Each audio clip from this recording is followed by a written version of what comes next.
Thanks for joining us today. My name is Henry Lopez, and of course, Joan Sotkin will introduce ourselves here formally in a moment.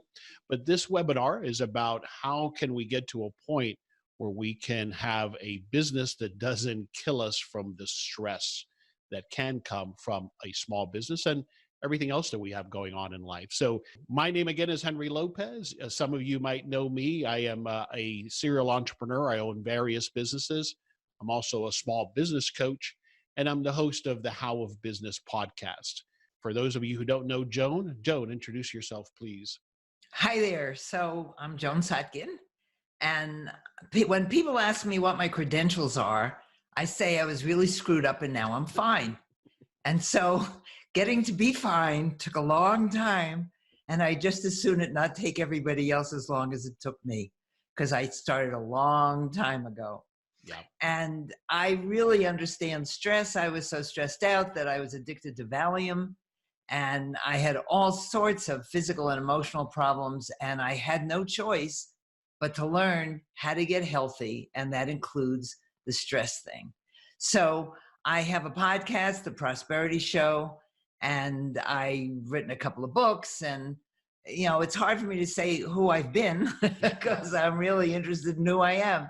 And my goal was to get to the point, I didn't care about the money as much as I cared about finding a level of inner peace and being able to be an entrepreneur without stressing myself out. Because of my age, I'm more aware of staying healthy as long as you can. And that's what I'm trying to do and pass along the information. Yeah, I'm looking forward to this. So let's talk about what we're going to cover today in this hour or so.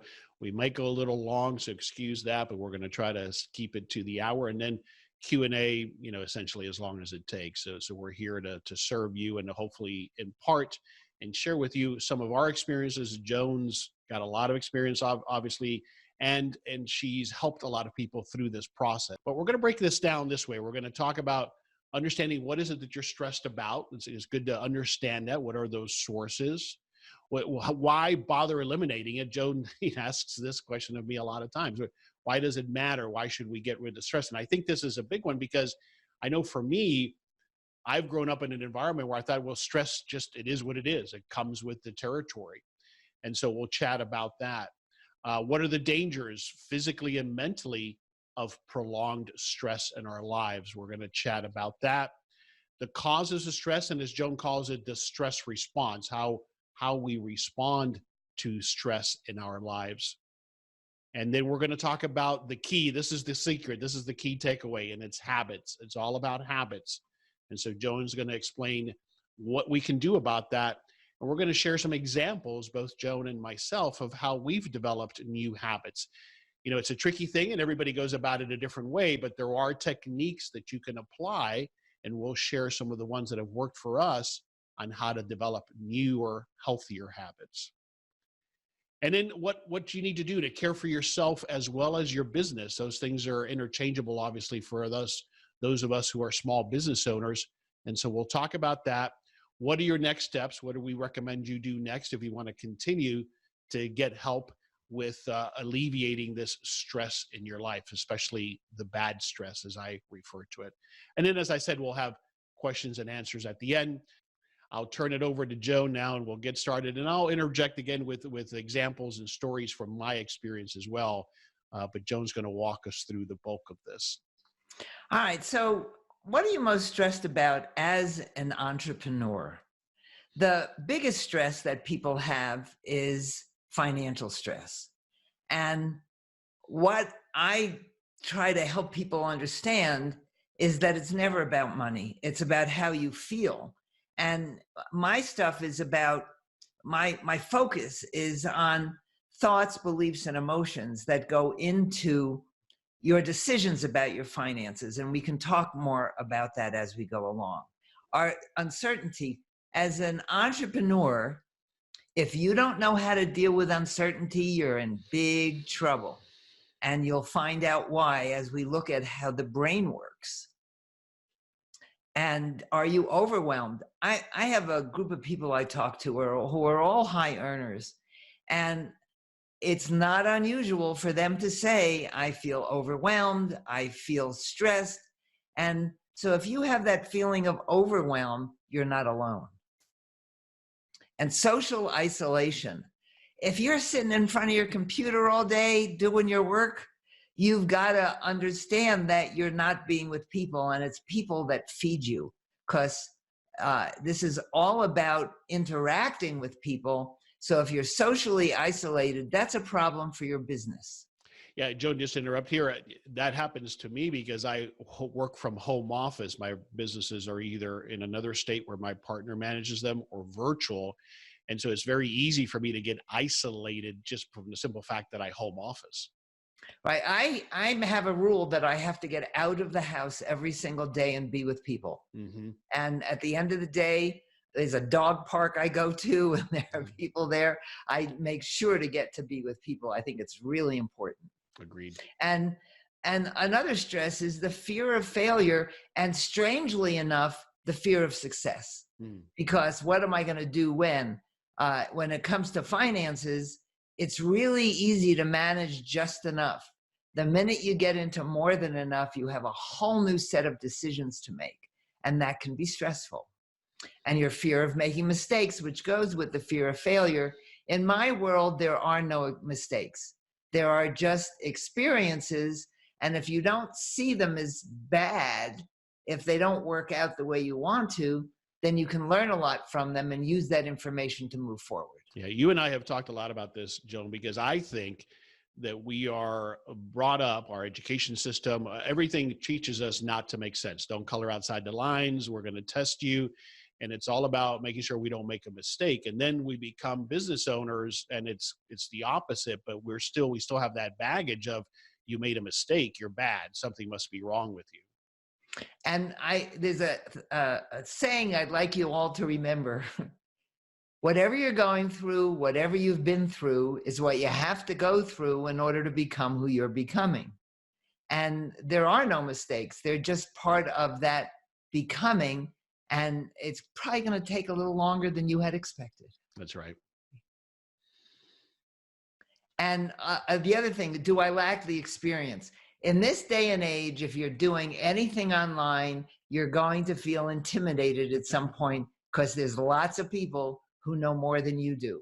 And so part of managing the stress is paying attention to your little space and not comparing yourself to others and what other people are doing. That's right. Although you can learn. Why bother eliminating the bad stress, Joan? Let's talk about that. Okay. Bad stress. I don't like the word bad. It's just really uncomfortable. And it's what stress does is it causes inflammation in your physical body. And it's inflammation that leads to disease. So if you want to stay healthy, and I don't mind saying I'm in my late 70s, and people say, well, you don't look it. No, I don't feel it either, and I don't behave it, because I've learned to treat my body the way it wants to be treated, and eliminating the stress is really important. And another thing is, so you get better health and a general sense of well-being. So that's that, and you make better decisions. If you're under stress, any neuroscientist will tell you that fear makes you stupid, and stress makes you stupid, because you've got this part of you that's over here going like this, and you're trying to figure something out, and your brain just can't handle that. And if you do eliminate the stress, you're going to be more relaxed. You're going to enjoy life more. You're not going to fight with your partner. You're just going to have a better life. Yeah. And the reason ideally for most of us, the reason we got into business to begin with was to enjoy life more, to have more freedoms. And if you're not getting that, if instead what you're getting is this unhealthy stress, then I say, what's the point? And so you got to find a place where you can minimize that stress. Absolutely. And it will improve your relationships. If you're under stress, you've got like a hair trigger. So if someone says something that you react to, it's very hard to just be, well, thank you for sharing, and just have a very calm conversation. So it does improve relationships both in business and in your personal life. And this sense of inner peace, I tell people I don't measure my wealth in how much money I have, but the fact that I have so much inner peace. And you can't buy that from me, but I can teach you how to do it. and and the other thing is people think, oh, I don't know what my purpose is and what I'm supposed to be doing. What if whatever you're doing today is your purpose? And you don't have to worry about if you're doing it right or wrong. When you let go of the stress, it's easier to find out who you really want to be and how to find the pathway to that. And there you go, the greater understanding of yourself and your true purpose, which is what people want. So what is stress?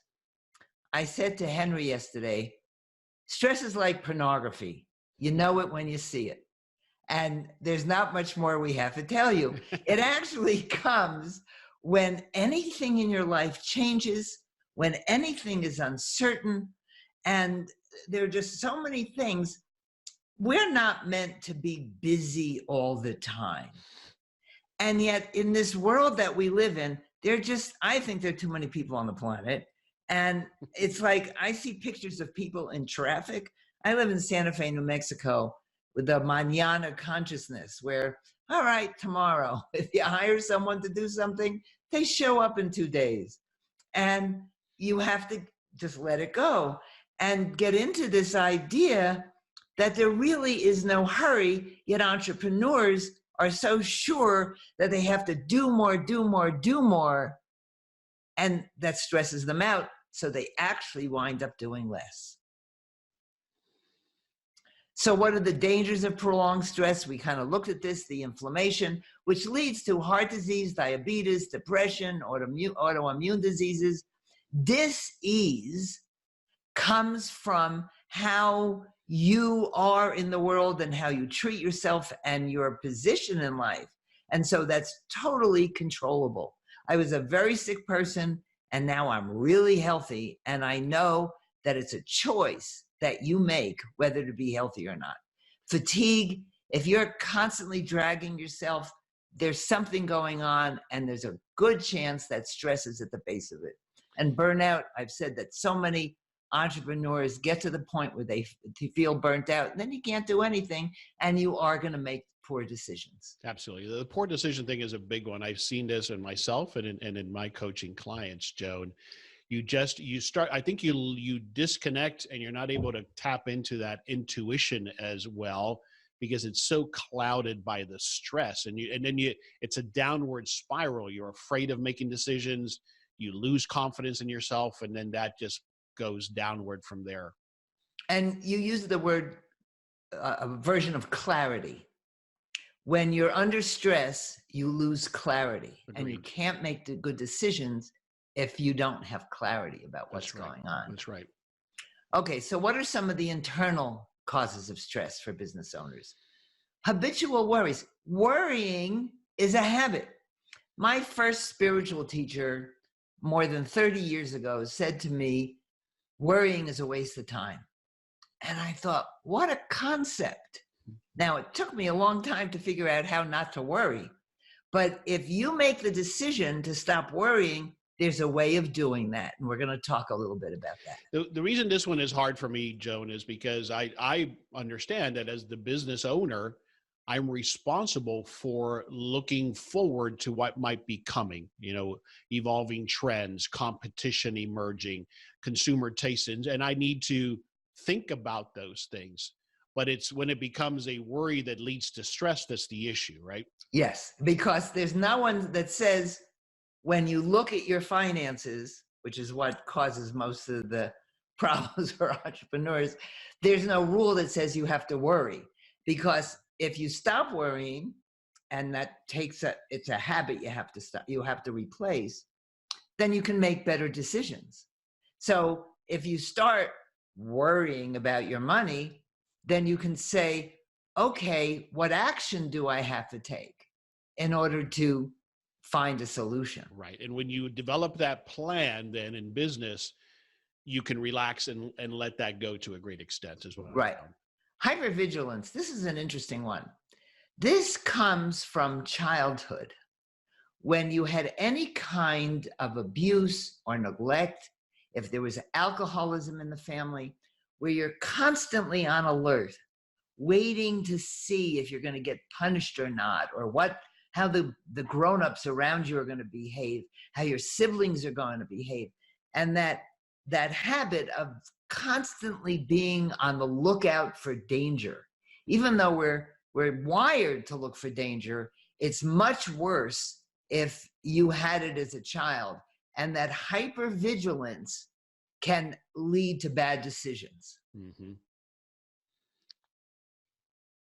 Sorry, I'm trying to advance here. We had a little pause there. There you go. And that goes to the unresolved childhood experiences. I've been saying for years, even before the book started saying that, is that whatever's going on today is a result of the habits you developed in childhood, the thoughts, beliefs, emotions that you developed before you were 7 years old. And Yeah, when you can... Go ahead. I was just saying, for me, Joan, as we've talked about before, and you've helped me, for me, it's that criticism from my father. And so I'm still looking, and I'm hypersensitive to anybody criticizing my business. And as you would talk about in our business, what we do is we are creating something that's an expression of us. And so we're hypersensitive to it being criticized. And it could be in any way, shape, or form. It could be a customer that's upset. It could be a bad review on Yelp. It could be whatever. And so that's, I think, how I interpret these unresolved issues and this hypervigilance that somebody's going to critique what I'm putting out there in the market. And there's another one. When you were 2 years old and you were saying, this is who I am, and this is how I see it in your 2-year-old way, the grown-ups probably said, no, you're not right. Yeah. They squashed us, right? That's not it. Okay. And that often leads to this perfectionism. I'm going to try my best to do this thing so perfectly that you won't be able to find fault with me. And that perfectionism causes stress. All of these cause stress. And our goal here is to help you recognize the stress so you can say, oh, that's a stress response. How can I do something differently? Exactly. For me, this is huge, right? My desire from perfectionism, which came from my dad, because he was a perfectionist and that's what he expected from us, is what took me the longest to learn, and it kept me from delegating to others because only I could do it perfectly, quote unquote. And so now I've had to learn over time that not only is my version of perfect irrelevant sometimes, is that somebody else, not only, they may not do it to 100% of how I might do it, but what's better is they might do it differently and better in a different way. They might bring to it what I can't bring to it. But I had to learn that because I thought only I could do it. And that is such a source of stress. It was for me, and it is for a lot of small business owners, because I'm trying to do it all. And I'm trying to do it all to this ridiculous level of perfectionism. Yeah. Well, doing this webinar together, this is the first time I've done this kind of thing with anyone. And Henry said that he wanted to do the PowerPoint. And I said, okay. And I realized he's doing it differently than the way I would do it. But I'm just going to keep quiet. And for me, that was such a freeing experience to say, whatever he's doing is fine. That's right. Codependency. We could do days on codependency. If you're always trying to please other people and you're afraid of hurting someone or not pleasing someone, that's codependency, and it's going to get you in trouble every time and cause stress. And taking things personally. If someone says, I don't like the way this looks, and you go, oh, there must be something wrong with me, that's a waste of time. Yeah, well, because they're rejecting, again, what I've put out there, right? Yeah, and lack of self-awareness. In this day and age, I mean, when I was young, self-awareness wasn't even a word we knew. But now it's like, if you want to find out who you are, you have to become aware of your internal environment as well as your external environment. And that's going to help you eliminate stress. Yeah. Joan, we do have one question on this topic. So let me read it and give your opinion on this. The question is, do you see lack of confidence or fear as an excuse for personal and business sabotage? Well, first of all, I never use the word self-sabotage. I use the word self-protection. These are things that we do to protect our known sense of self and what we know how to do. So if something comes along that requires us to do it a little differently, or it takes us to a level that we haven't experienced before, because of the way our brain is wired, it's going to tell us it's dangerous, and we're going to protect ourselves by doing what we know. Mm-hmm. Agree. And I think the other thing that is worth me sharing here is what I learned about 3 or 4 years ago, really kind of crystallized for me, is that this whole concept of confidence, we think that we have to have the confidence first, and then we will do something that's scary or different or new, but it doesn't actually work that way. We have to try it and fail sometimes. No, not fail. No, not fail. Let's kind of get that word out of the vocabulary. Okay, what word would you use there? If it doesn't work, if it doesn't turn out the way you wanted it to, that's not a failure. It just didn't. You found out what you're not before you find out what you are. But so call it what you will. It didn't work. The point is that we think that we have to develop the confidence first, and then we can do something, and it doesn't work that way. Right. Yeah. All right, great. Thanks for asking that question. Let's move on here. The stress response, let's talk about. Okay, let's go through this quickly. The stress response happens in your body, and it's connected to your brain, which we're going to look at, and it's all about your glands. Most of you are familiar with an adrenal response. Ooh, and ooh, that's designed to warn you of danger every once in a while.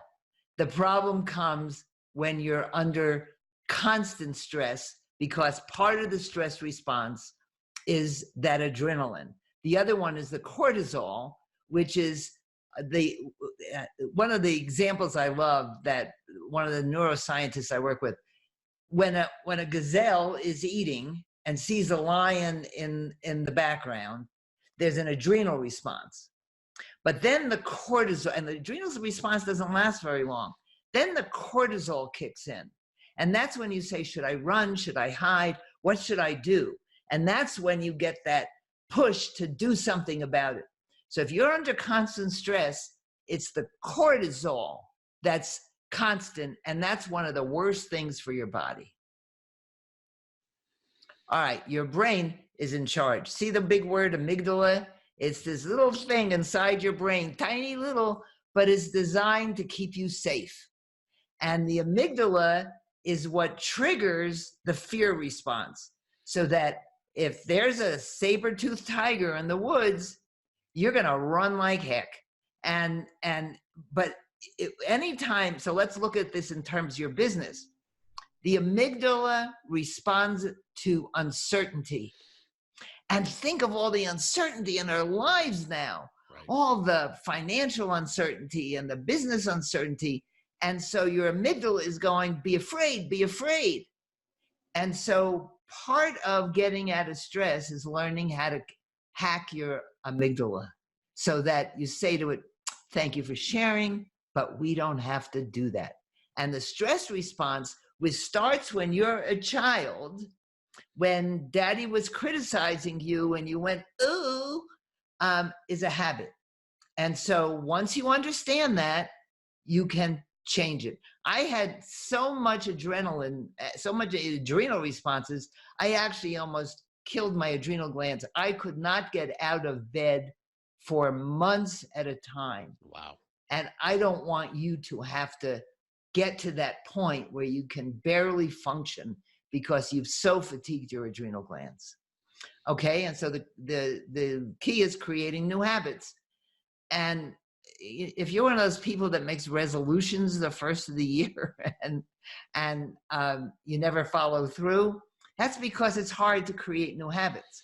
But once you understand the process for creating a new habit, then it makes it a little easier. And if you do a little bit at a time, you can't. And it takes 45 days to create something new. So if you decide, okay, I'm going to do this instead, you have to do it for 45 days in a row. And if you miss a day, you have to start counting all over again. And so that old saying, it takes 28 days, that's not correct. Yeah, I used to be under the belief that it was 21 days. The point is, though, that you have to stick to something for some length of time for it to become a habit, though, right, Joan?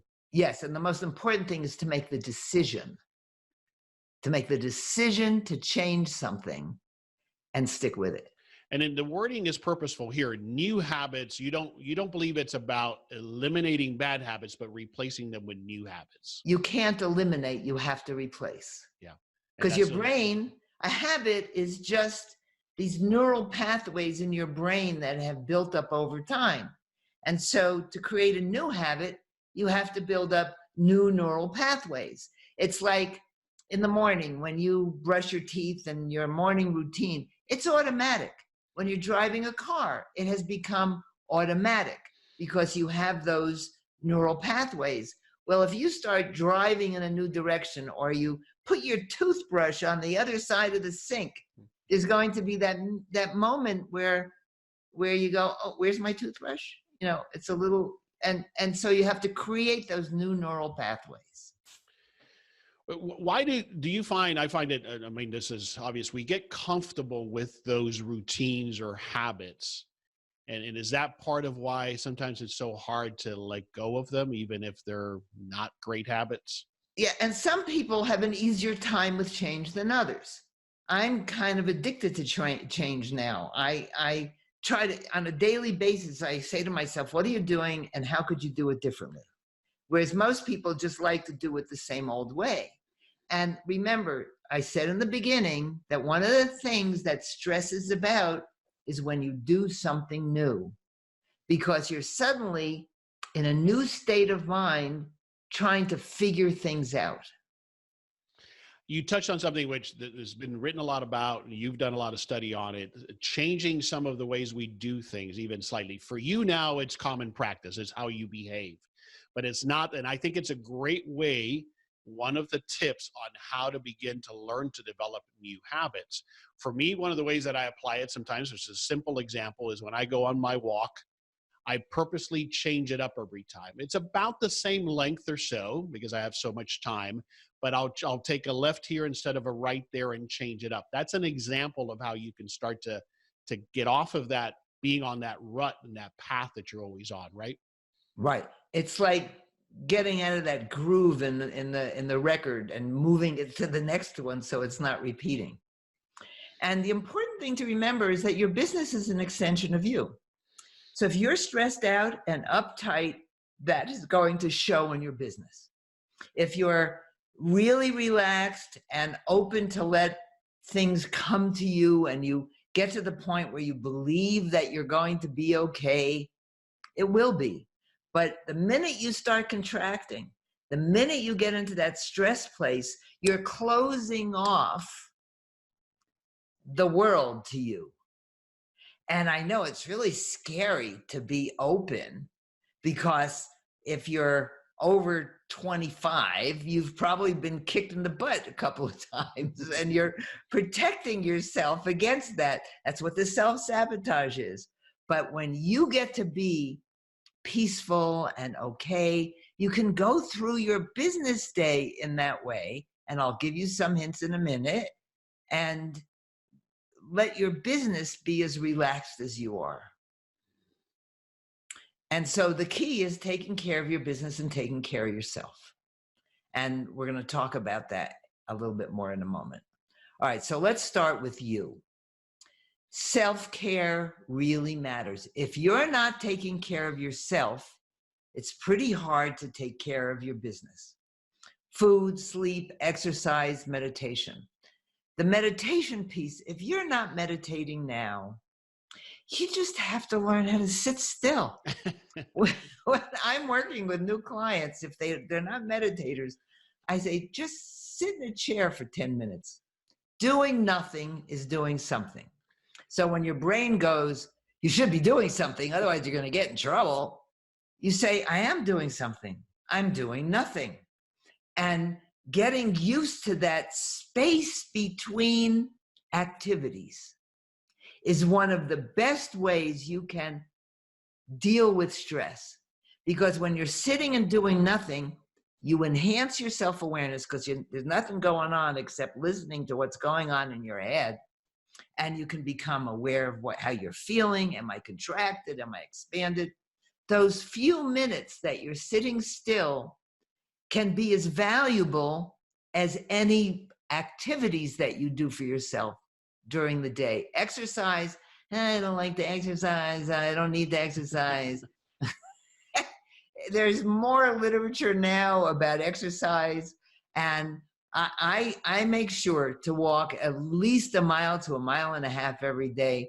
One of the reasons I love having a dog is because in the afternoon, she starts looking at me, are we going out? Right. And I have to take her for a walk.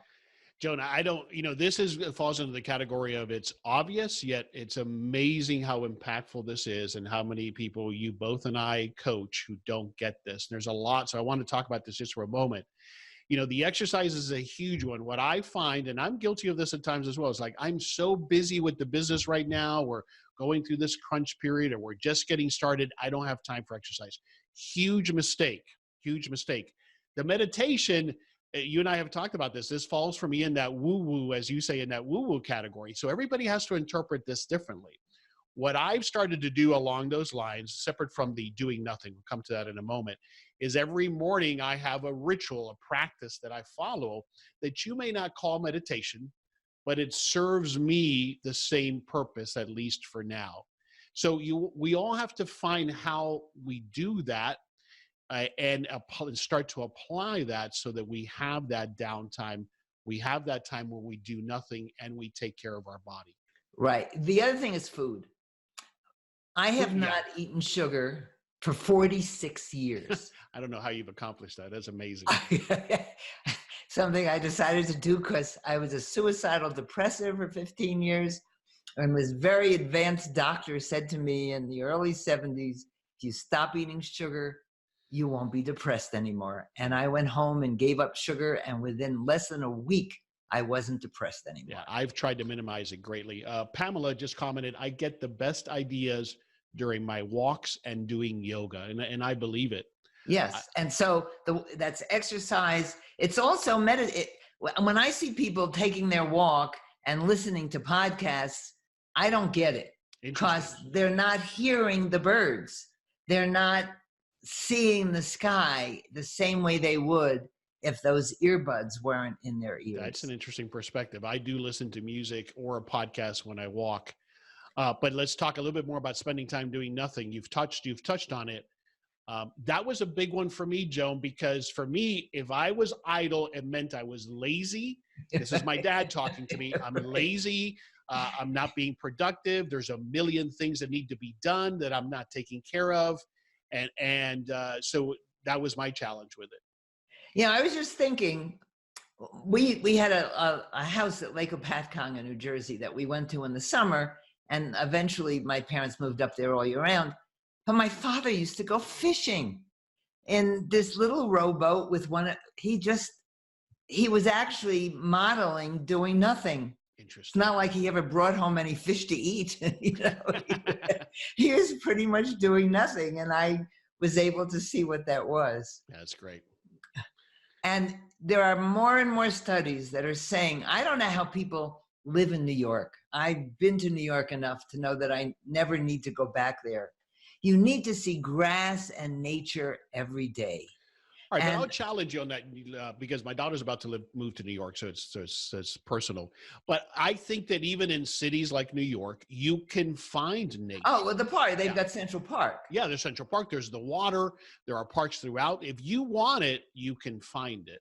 Absolutely. Okay. And there's a woman who's in my orbit who builds gardens on rooftops in New York. Mm-hmm. You need green. You need birds. You need something outside of the thinking world, because I mean, I had a trouble this morning because a spider got caught in my shower this morning and I didn't have time. I didn't notice it before the hot water came on. You begin to care about things on that level. I still would have stomped it. Sorry. Okay. And learn empathetic detachment. With all that's going on in the world, you have two choices. You can get really upset about it, especially those things you can't do anything about, or you can watch it and just watch it and know that you're okay today. Takes training. I watch the news in order to train myself to do detachment. I can still care about the kids on the border, but I don't have to get stressed out by it. Mm-hmm. That's my choice and yours. And the money fears are never about money. That's a whole topic. I've done a number of podcast episodes on it. If you're worried about your money, if you're feeling ashamed of your money, that has nothing to do with your money. It has to do with how you feel about yourself. Remember, your business is an extension of you. And in a lot of my material on my podcast, I talk a lot about this. I think it's a really important thing for people to understand. And setting boundaries. One of my favorite expressions, anyone who knows me for any length of time has heard this. If one of us has to be uncomfortable, it doesn't have to be me. And the corollary to that is no is a complete sentence. You have the right to say, no, that doesn't work for me. No, I don't want to do that. And to really understand, I'm setting boundaries for my money now. I've had to retrain myself with my money because I was a debtor and a spender. And now that so much more is coming in, as soon as it comes in, I want to go, oh, what can I get? So I'm not allowed to, and when money comes in, I'm not allowed to spend it right away. I have to sit for 2 days so I can make rational decisions about it. So I'm setting boundaries on what I can do with my money. All right, how to reduce your business stressors. Okay, first of all, take care of your money. In my book, Build Your Money Muscles, I talk about financial vagueness syndrome. If you're not in touch with your numbers, you're not in touch with your business, and you're going to worry because you just don't know what's going on. Oh, is that thing going to bounce?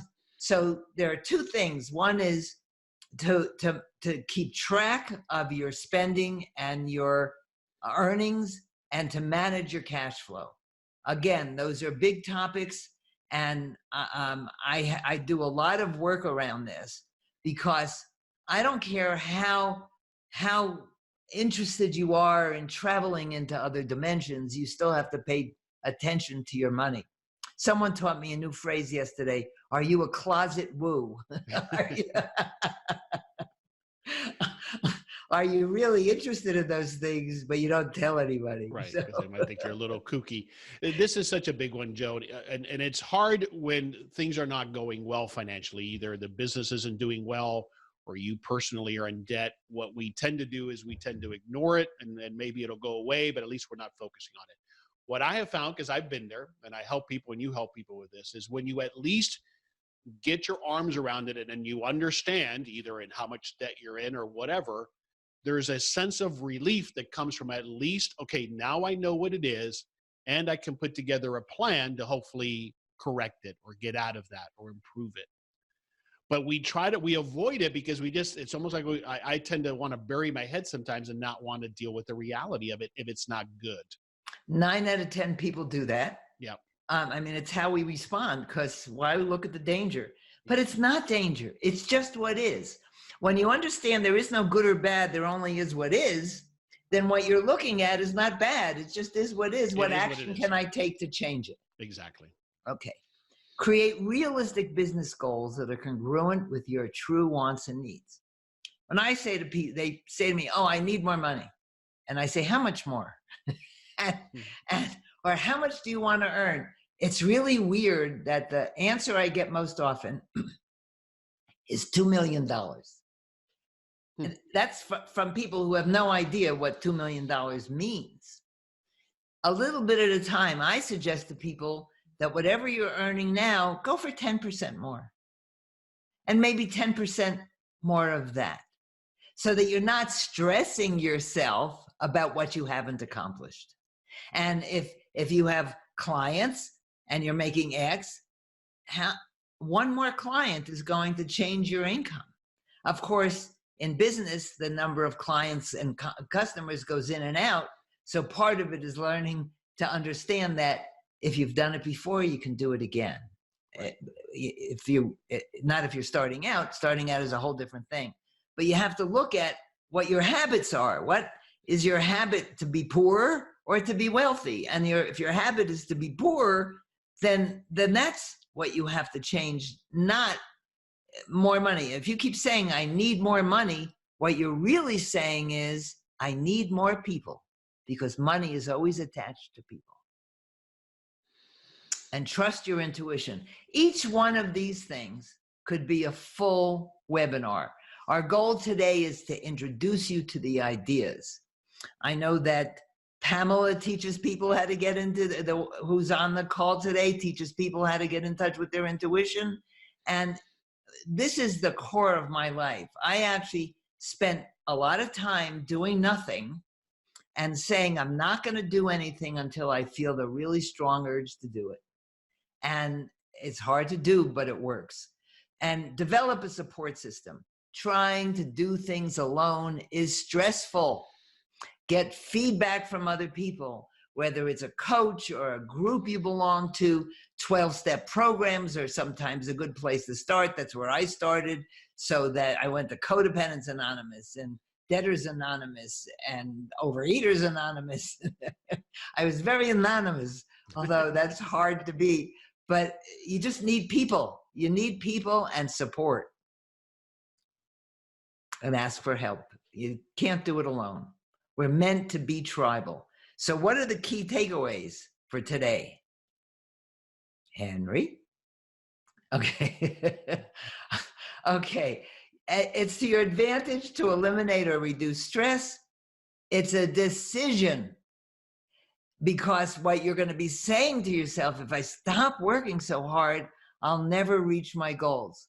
What if you stop working so hard, it'll be easier to reach your goals? And are you willing to believe that for just a little minute?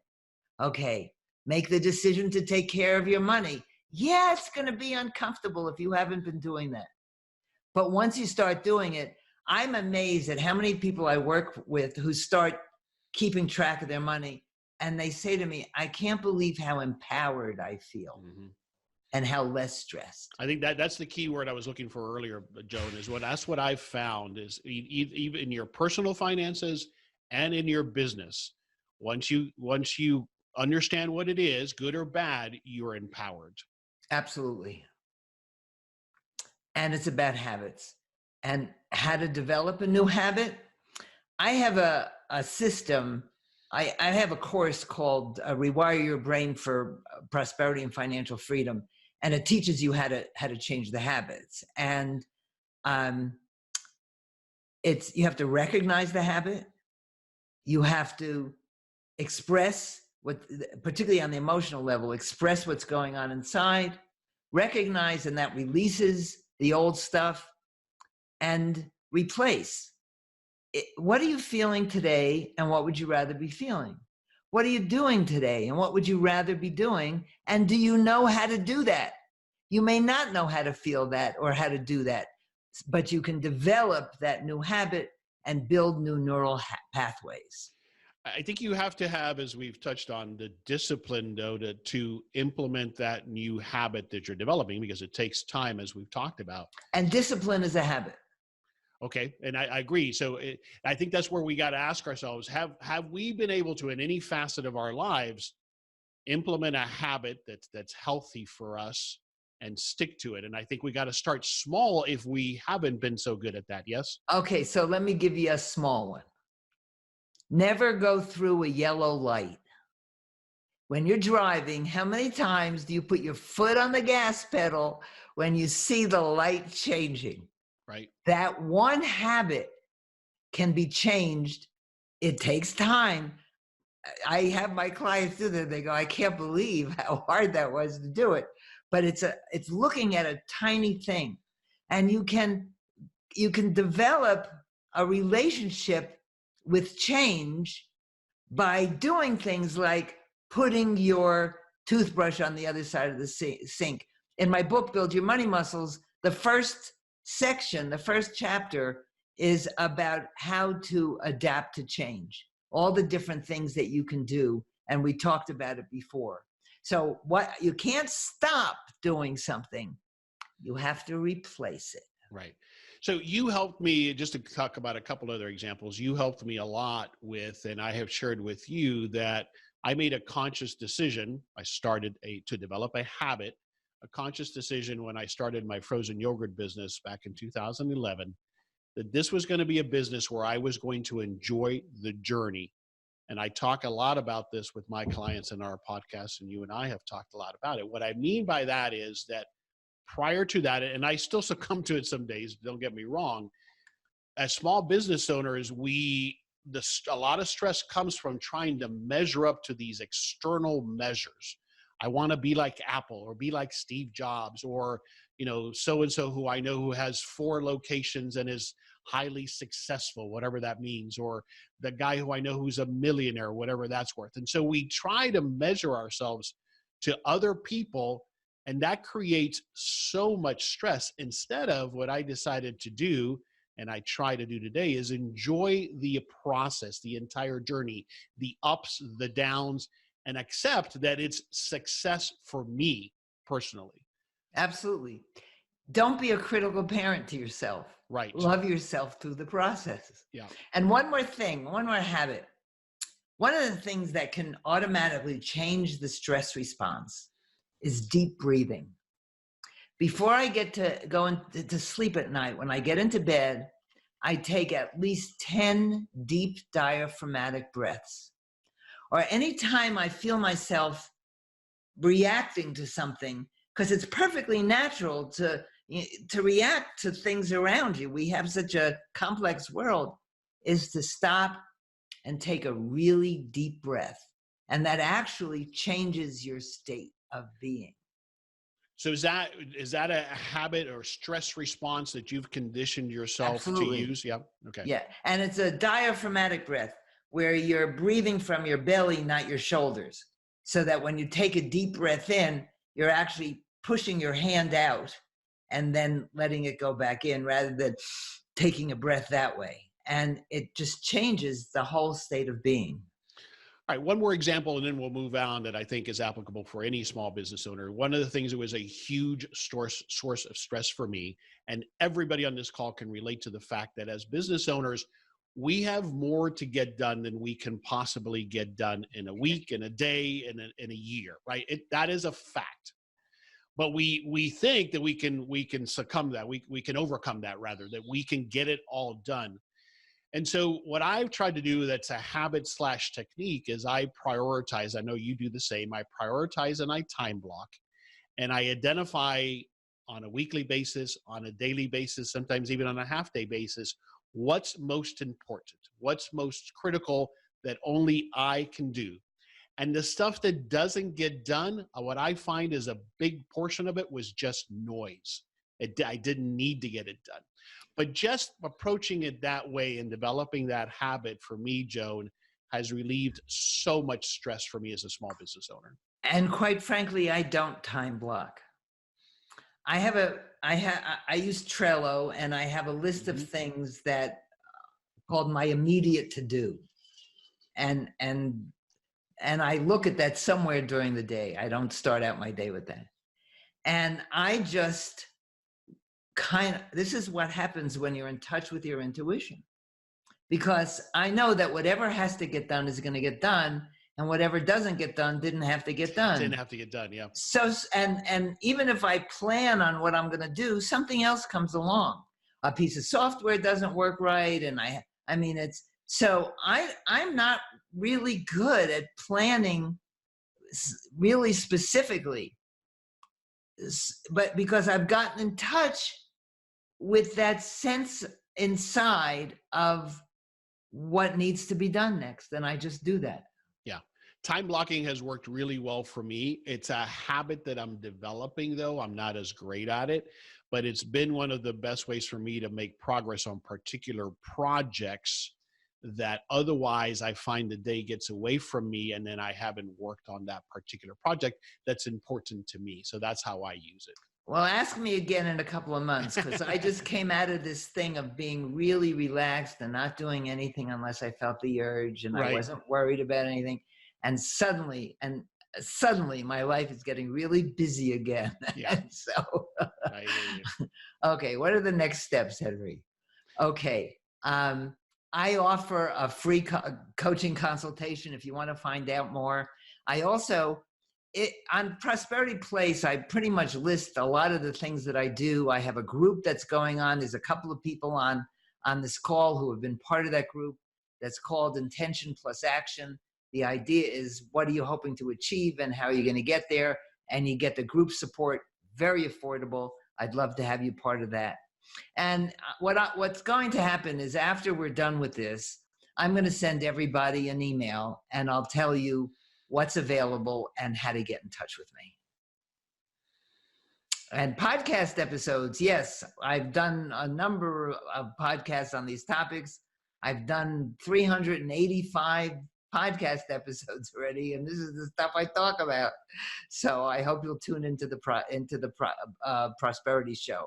Yeah, it's on Apple and all the places you get it. Yeah, anywhere you would listen to a podcast, you can find it, or go to prosperityplace.com and you can find it there as well. I just highlighted a few episodes, recent episodes that were specific here that if you haven't listened to, you may want to go do so. And then, as I mentioned at the outset, I have a podcast as well, which Joan has been on. In fact, these 3 episodes are the shows that, the episodes that Joan has been on. And so we talked a lot about stress-free business back on episode 271, the prosperity mindset that she has helped me with. And then, if you haven't heard it before, Joan's journey, I asked her a lot of questions about her life and life experiences. So that's an episode worth listening to as well. And Henry is really good with systems and business nuts and bolts. I'm not, I know some of that stuff, but Henry knows it a whole lot more than I do. Absolutely. All right, great. It's time for questions and answers. And so if you've got any questions, we've gotten some questions obviously throughout, and I'll look at the chat here, but if anybody has any questions now, please use the chat feature and go ahead and ask them now. And we'll give it a moment here, see if we get any questions. Well, if you're still there, just tell us one thing you're going to do tomorrow to limit your stress a little bit. You want to share something you're going to do as a result of this? Absolutely. So post in the chat one thing you're going to do right away tomorrow to relieve stress. And while we were doing that, we did get one question. I'll tell you in the email that I send out. Josu, is that how you pronounce it? Yeah, I'm not sure how to pronounce it, but he asked a question. Right. Go ahead. I'll tell you what we have available. I try to do things that are affordable to everybody. I'm not into this, give me $10,000 and I'll teach you how to do it. I start out at very low levels. I have books and audios and all sorts of things. Yeah, so a great place to start. I don't know how to pronounce your name. I think it's Josu. I apologize if I'm butchering that, which I'm sure I am. Share this webinar with them. Share the podcast. Podcasts are free. There's mine. There's Joan. There are hundreds of other great podcasts out there that are a great source of free information. And a lot of those good podcasters, just like Joan and I do, there's free information on our website. So there's lots of information out there that doesn't cost any money, just a little bit of effort to go find and to read and to apply in your life. That's okay. And let's look at the things that people are writing. Greg is going to start a new meditation practice. Greg is a real go-getter, so he's going to learn how to sit still. And Neely is going to start a new habit. She's going to go to bed at 10 and leave her cell outside the bedroom. Great idea. Great idea. And KD is going to spend some time doing nothing. Yes, I hope we can connect in the outer regions while you're doing that. Let me speak to that Okay. one for a second because I struggled with that, KD. And Yeah. so what I do is, and so start small, like with meditation. I've heard the best advice ever I heard on meditation, and I've heard it from multiple people, is you think that, oh, meditation has to mean you clear your mind of everything. No, no, no, no, Everybody no. does it differently. You do it however it takes a while to do it, meaning to learn how to do it, but just do it however you do it. And I have a course called Simple Meditation for Busy Entrepreneurs. Exactly. Yeah. So don't try to overdo it. Don't beat yourself up because you didn't do it some prescribed length of time. And the doing nothing is hard, but just start a little at a time. And Maria is going to reschedule her Zumba class from mornings to evenings. Fabulous. And KD, as people always say, don't you ever relax? And I like to watch my dog who gets excited and has that adrenal rush when the neighborhood cat starts teasing her, and then she'll sleep the rest of the day. Yeah. I would say to KD, you suffer from what a lot of us suffer from. We think Yes. that it's a badge of honor that we're always busy. Yes. And we're almost embarrassed to say, no, today I'm not doing anything, or this morning I just relaxed by the pool. But in fact, if you stop for a second and you think, what the heck have we put all this effort and work into building a business for, if it doesn't give us some of those things that we dreamt of having, like freedom of time and location and spending time with loved ones? And you can't keep waiting for some day to enjoy those. You've got to enjoy that now. Absolutely.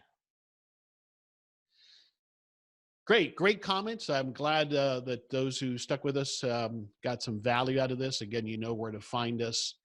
And I will be in touch. And Joan will be in touch, no doubt. So thanks again for joining us today. Have a great rest of your day. And we hope that this helped you release and relieve some of that stress in your life so that you can enjoy yourself and enjoy your business. Joan, any last words before we end it? I really care about people, and I've reached this point of such inner joy and relaxation, and I don't want it to take you as long as it took me to get here. That's my mission, is to help you get here sooner and to just let go. Agreed. Thank you, Joan. You all have a great day. Goodbye. Bye.